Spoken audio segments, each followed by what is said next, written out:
Hej alle sammen, og velkommen til i dagens video.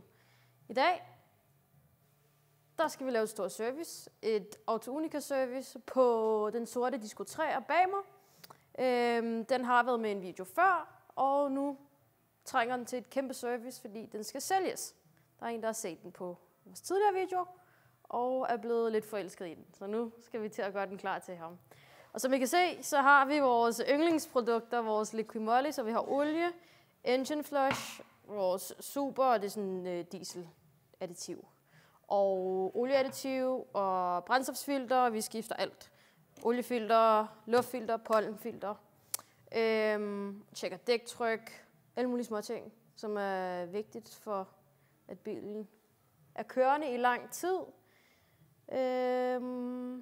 Så nu skal jeg egentlig bare fylde. Vi starter med engine flushen, og den fylder vi på motoren.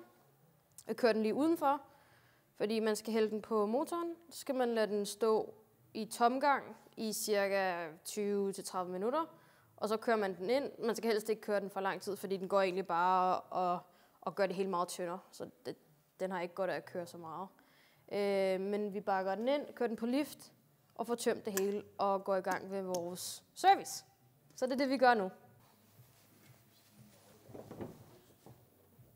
Så skal den bare, hvis jeg kan få den åbnet, hældes ned i tanken. Og så kører vi den ud og lader den stå i tomgang i en halv time. Altså, det ville være optimalt, hvis den bare blev stående, men nu står vi indenfor, og det er ikke så rart, at der kommer virkelig til at lugte, hvis det ikke er blevet renset godt igennem før. Så nu har vi lige en, der afbryder. Så stinker det virkelig meget, så man skal helst bare få den udenfor og stå og dampe af. Jeg vil se, om jeg kan ramme.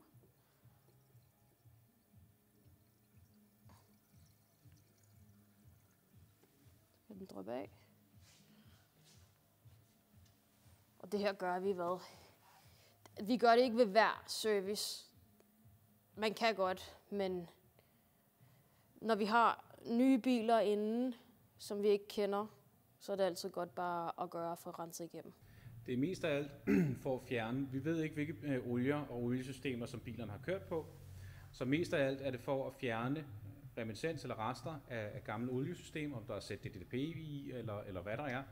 Fordi Liqui Moly har deres egen formulering, molybden disulfid, som værende et additiv i deres produkter.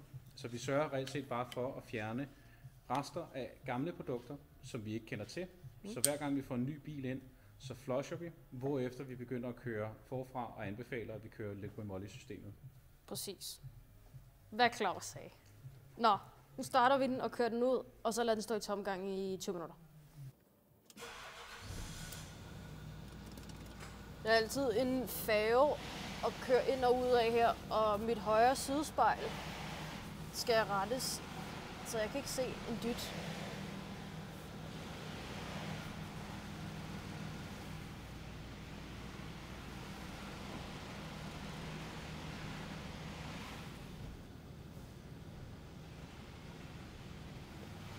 Det er altid sådan en 13-punkts vending, der bliver inde på det her værksted med de her store biler.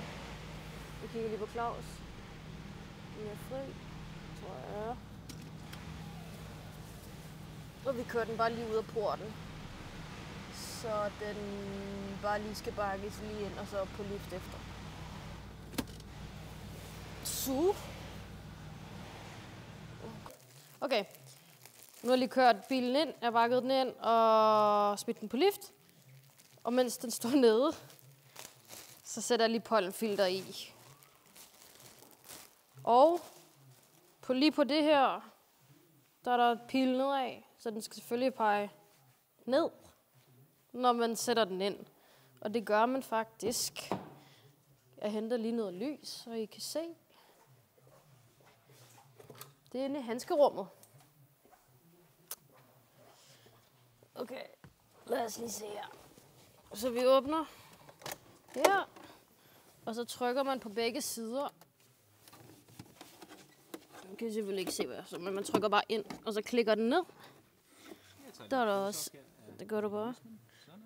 Og der finder man også en masse sikringer. Jeg ved ikke, om Claus kan vise jer det. Men det sidder heroppe. Den her. Kan du se det, Claus? Ja, der er... Godt. Og så trækker man... Nu arbejder jeg i blinden her. Men sådan der. En split. Ja. Den kan egentlig bare komme ud. Og så sidder filteret herinde. Så kan man lade være med at trække vejret. Så kan man kigge, hvor beskidt det er. Yep. Der sidder en masse skidt om mig. Det er ikke så lækkert. Skal I frame? Sådan der. Yes. Undskyld. Det trænger til at blive skiftet. Out with the old. In with the new. Og pilene skal pege ned. Og så er det bare derinde. Op med den her. Nu kan jeg ikke se, hvad jeg laver. Du er ikke ret for det. Nej. Jeg skal lige ud. Og have en anden vinkel, hvor jeg kan ikke se, hvad jeg laver. Sådan der. Der var en, der var to. Den burde sige klik. Det har den ikke gjort. Sådan der. Så, det var det første. Et stykke pollenfilter. Nu skal vi have den op og hænge, eller løfte den. Og kan lige så godt bare tage brændstofsfilteret nu. Og så kan vi lege lidt med noget olie om lidt. Ja. Så vi er lige næsten bag ved højre forhjul. Og det her, det er brændstofsfilteret. Og det starter vi lige med. Og det skal først tappes. Men der er sådan en holder på den. Jeg tror vist nok, at det er en 7'er eller en 8'er. Det var en 8'er. Og den løsner vi lige. Nå, så har vi fået løsnet holderen. Nu har jeg lige løsnet det her skjold. Så drejer jeg bundproppen. Og det skulle dræne det. Så har jeg lige en spand klar.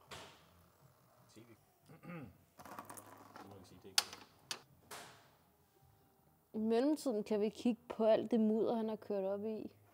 Det sidder bare i kager, som vi får i hovedet. Lige om lidt, når vi skal have den her plade ned til at komme til bundproppen. Den trænger til et ordentligt vask.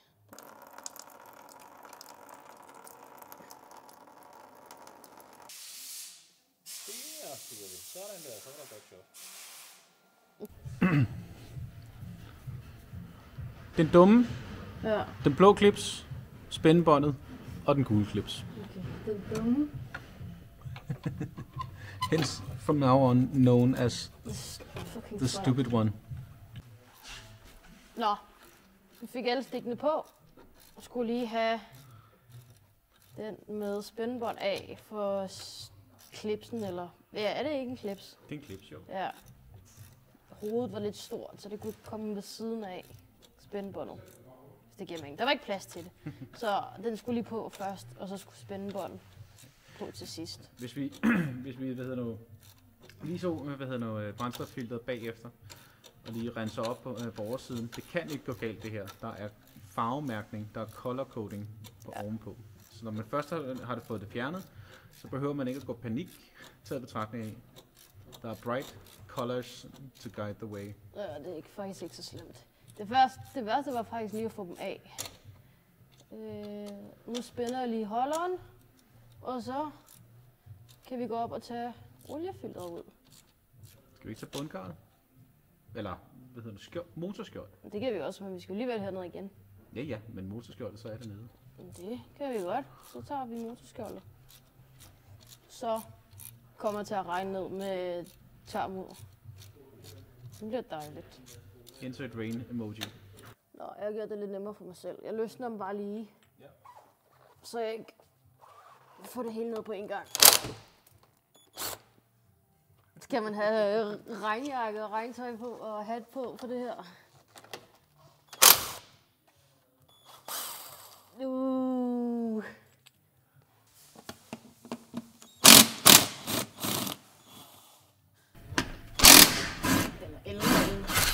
Også kaldet en impact wrench, men... Wrench? En skruetrækker?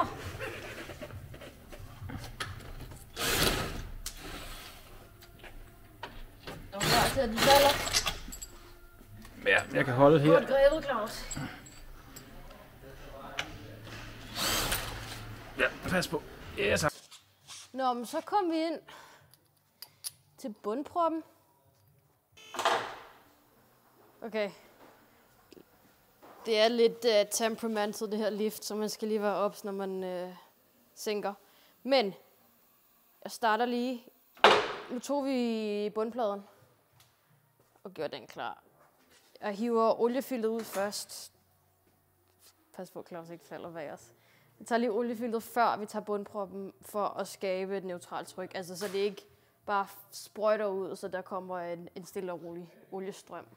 Så man har mindre at rydde op, hvis man rammer på siden af. Og så bare så det ikke sprøjter så meget. Jeg tror lige, jeg skal have en stige. Som udgangspunkt, hvis du tager vognen længere ned. Ja, men det var faktisk, fordi jeg havde sat noget, der lå noget værktøj under forhjulet. That is why.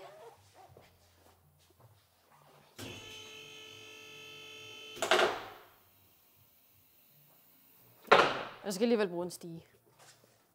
Vi tager lige proppen ud først. Den er lidt stram. Det var den også, der skulle hælde meget varmt. Engine flushen i. Jeg tager den her skjoldet off.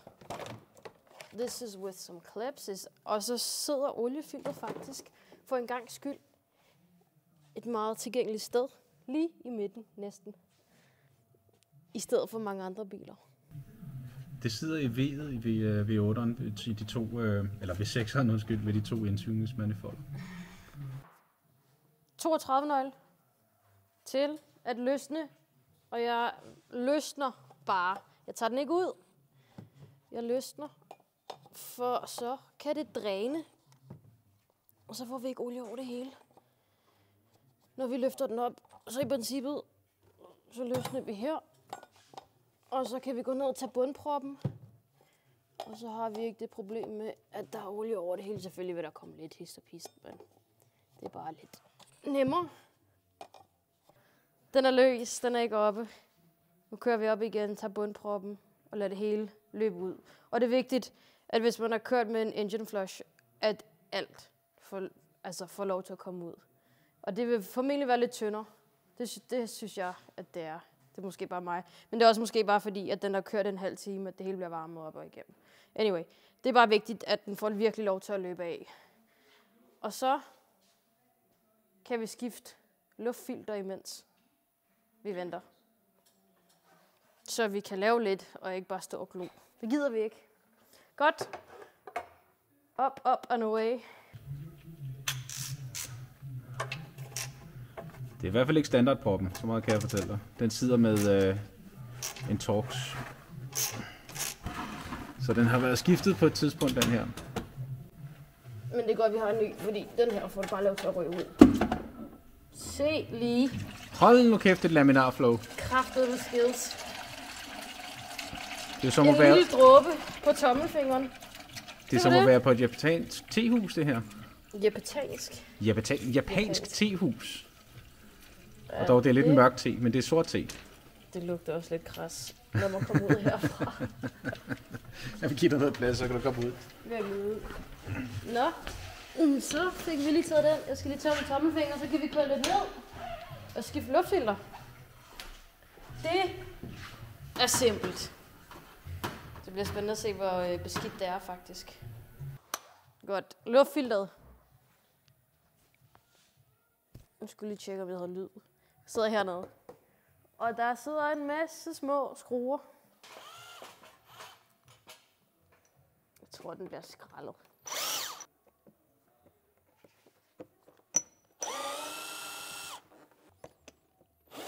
De er allerede bare fuldstændig døde, nogle af dem. Hvis I mangler dele, eller selv vil lave service derhjemme, så skriv til os. Vi er i gang med at få lavet en hjemmeside, en webshop, hvor at I kan gå ind og bestille alt det, jeg har brugt. Og så faktisk bare følge med videoerne og selv gøre det. Eller I kan kontakte os og køre bilen herud. Vi er i Lynge. Og så kan vi gøre det for jer. Hvis det er nemmere. Så. Nå. Det er muligt at komme til luftfilteret, men det der egentlig sker, det er, at man løfter hele skjoldet for blæseren på vognen og lufttilslutningen ned mod turboen, som sidder begravet i dybet. Men man kan komme til, som vi kan se, Malin har allerede fået det ud. Det var rent ondskab. Og det har set bedre dage. Mistanken bekræftet i henhold til pollenfilter også så en lille smule beskidt ud. Ja. Altså det... Nu kan den trække vejret igen. Træk til det. Lige om lidt. Og altså prøv at se her, Malé, hvis jeg lige fanger det op.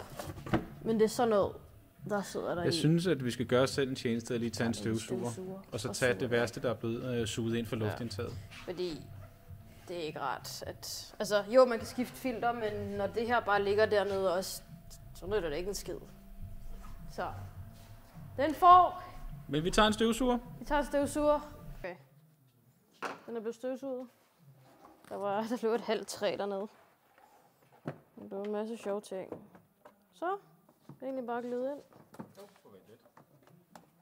Den er helt på plads. Og så yes.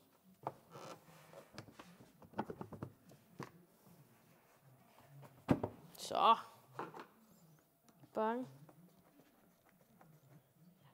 Har vi faktisk, inden vi hælder, altså nu hopper jeg lidt langt frem, men når vi hælder olie på igen, så hælder vi et olieadditiv på først.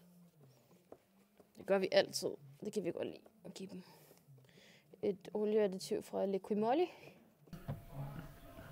Som sagt, hvis det er en bil, vi ikke har kendt til, og kender historikken på, og har haft servicehistorik på den tidligere, starter vi altid, som sagt, med et engine flush for Liquid Moly, hvorefter vi giver et ekstra additiv til at fremme slitageoverflade inden for Liquid Moly-systemet. Men på den måde, at vi kører selvfølgelig med deres additivsystem. Ja, når vi også kører med deres olie. Ja.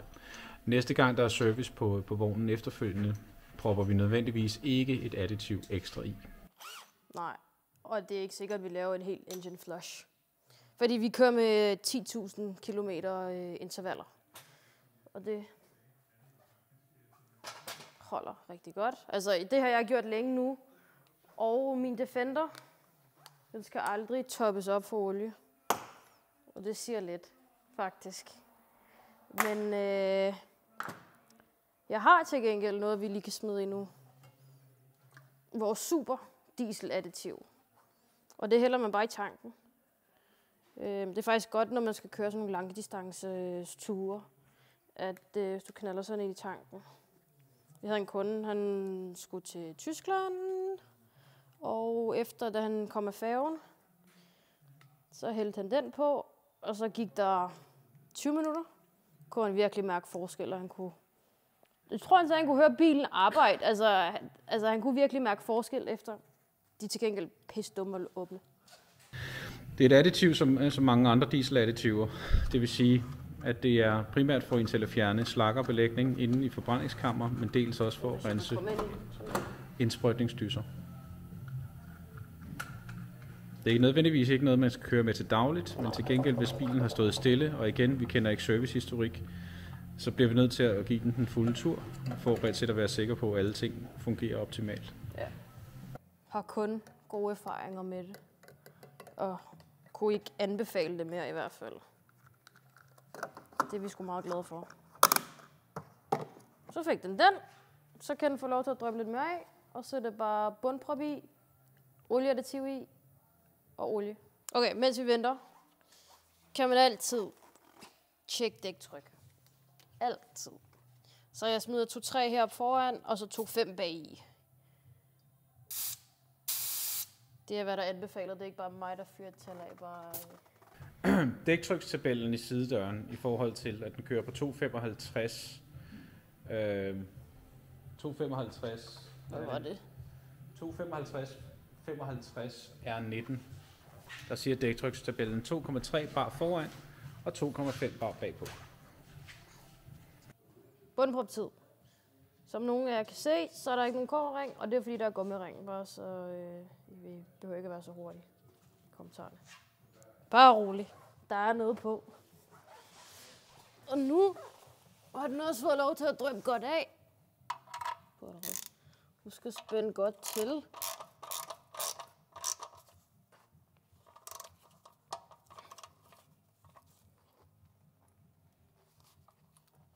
Godt. Den er spændt. Kommer det sjoveste. Det er at løfte bundpladen op igen. Det bliver dejligt.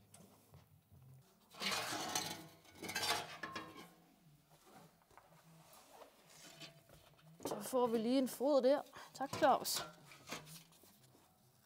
Lidt mere tilbage. Sådan der. Perfekt.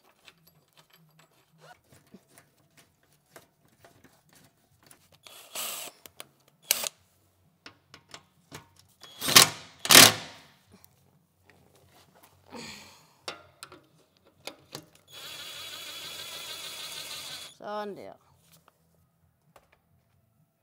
Breathe. Nej, det er faktisk lidt nemmere, når man har en ekstra fod eller to.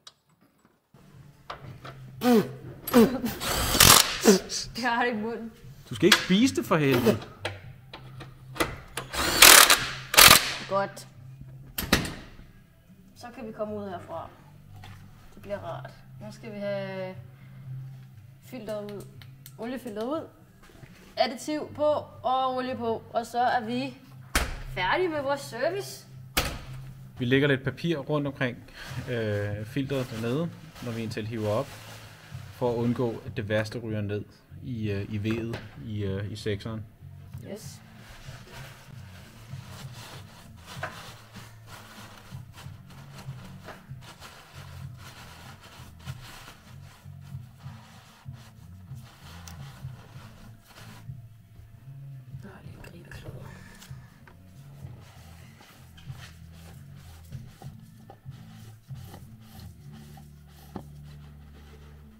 Bare hiv.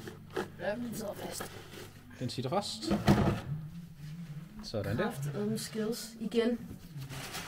Godt. Det er lidt vigtigt med det her filter. Det skal ned og sige klik. Det er Claus. Mm-hmm. Der er oliestussen sidder hernede. Nu kan du se, nu nøgler filteret. Så oliedrænstussen, som vi brugte, vi skruede hætten af.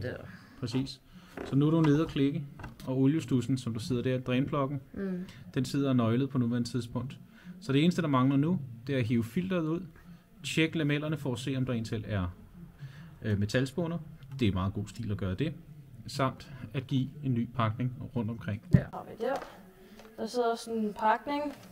Den her sidder her omkring.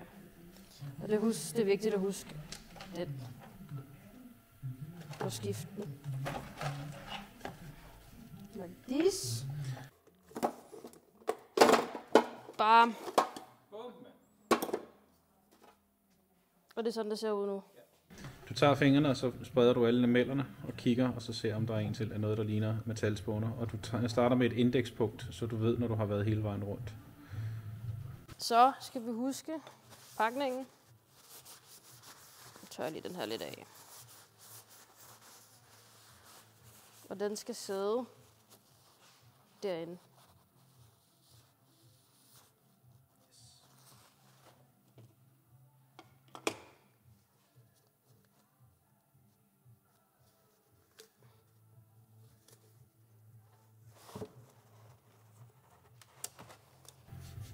Bare køle den på, men... Og det gode er, at du har lidt olie på handskerne, så du reelt set væder pakningen, fordi tørre pakninger tætner ikke. Ja, tak.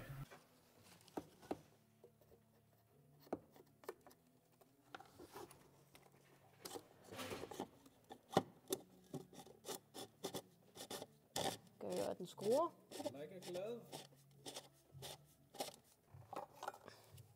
Skal bare ikke voldspænde det.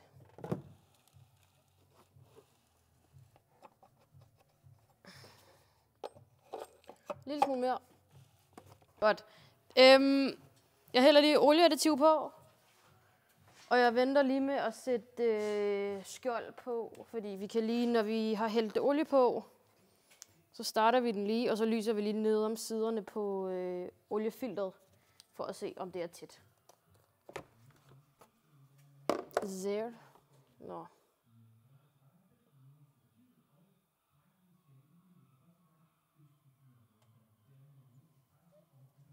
Og så i mellemtiden, så kan det lige dryppe af, og så finder vi olien frem. Og den står faktisk lige bag Claus. Og der kører vi med diskotræerne, så kører vi med toptækken. Og det er en 5W30. Det kan være, at der er nogen, der har nogle holdninger til det.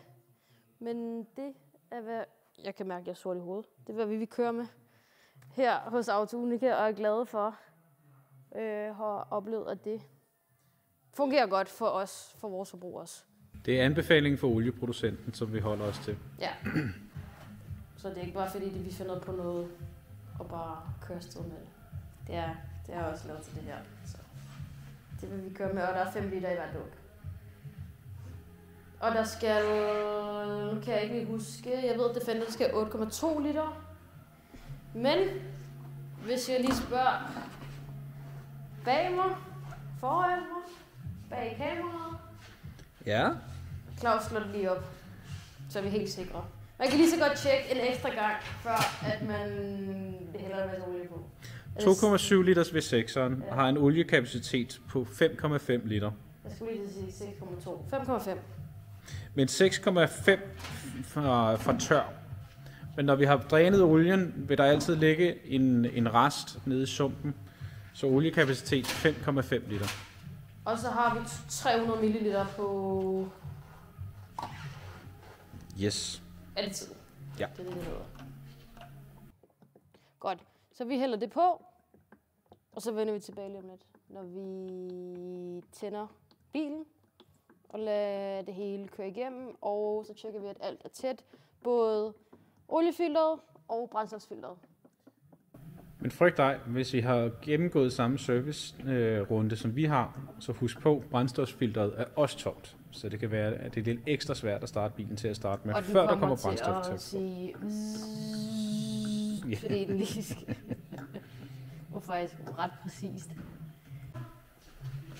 Okay. Jeg har lige sat dæksel på og trukket pinden, inden jeg startede, bare for at se, at vi har lidt olie på, altså minimum. Nu kommer der lidt...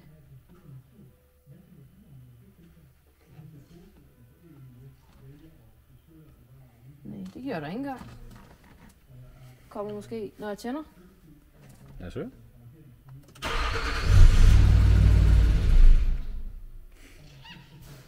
Brændstoftryk.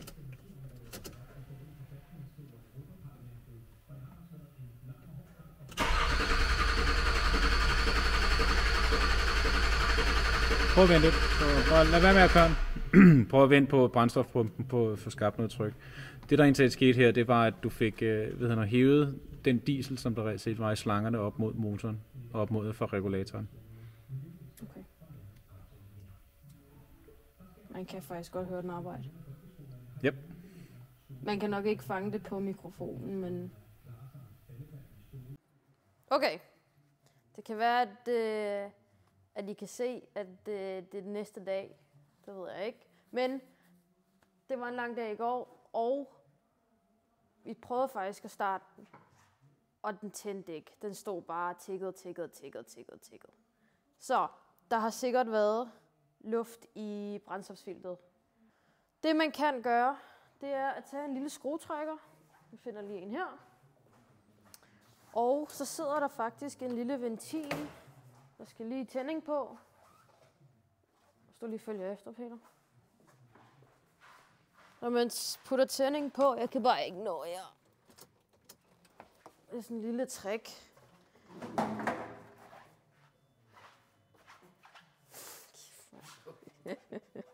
Ja.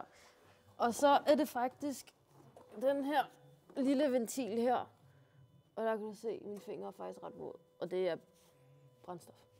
Så der stikker du bare en lille skruetrækker ned i, lige og vipper den, og så udlufter du den på den måde. Så hvis den ikke starter, den står bare og tigger, så kan man prøve at udlufte den. Så det har jeg lige gjort bag kameraet, og så skal vi lige se. Nu starter vi den, fordi vi skal bruge liftet til en anden bil. Så vi tænder bilen, og så trækker vi oliepinden og ser, om den skal toppes op igen.